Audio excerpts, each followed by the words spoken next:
Hi friends, ഇന്നത്തെ വീഡിയോയിലേക്ക് എല്ലാവർക്കും സ്വാഗതം. ഇന്ന് നമ്മുടെ സെയിൽ വീഡിയോ നമുക്ക് എല്ലാവർക്കും ഓണത്തിന് അത്തപ്പൂക്കളം ഒരുക്കണ്ടേ.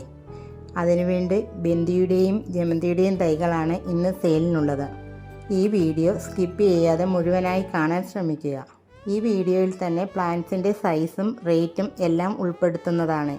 എൻ്റെ ഏറ്റവും വലിയ ആഗ്രഹമായിരുന്നു ഈ വർഷം ബന്ദിയും നമ്മുടെ വീട്ടിൽ തന്നെ നടണമെന്നത്. അതിനു കാരണം കഴിഞ്ഞ വർഷം ഞങ്ങളുടെ പഞ്ചായത്തിലും ബന്ദിയുടെ തൈ വിതരണം ചെയ്തു.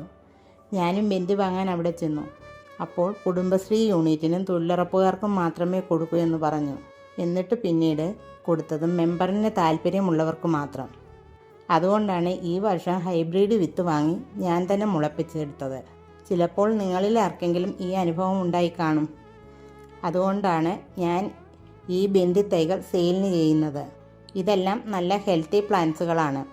ഈ തൈകൾ ഇപ്പോൾ നട്ടാൽ ഓണത്തിന് അത്തപ്പൂക്കളം ഇടാനുള്ള പൂക്കൾ നമ്മുടെ വീട്ടുമുറ്റത്ത് തന്നെ ഉണ്ടാകും.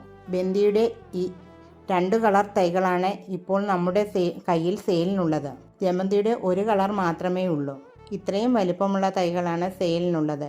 ബന്ദിയുടെ ഒരു തൈക്ക് 15 രൂപയും ജമന്തിയുടെ ഒരു തൈക്ക് 20 രൂപയും മാത്രമേ ഉള്ളൂ. ഇതിൻ്റെ തൈകൾ വേണ്ടവർ സ്ക്രീനിൽ കാണുന്ന നമ്പറിൽ മെസ്സേജ് ചെയ്യുക. ഇന്നത്തെ വീഡിയോ ഇഷ്ടപ്പെട്ടാൽ ലൈക്കും ഷെയറും സബ്സ്ക്രൈബും ചെയ്യാൻ മറക്കരുത്.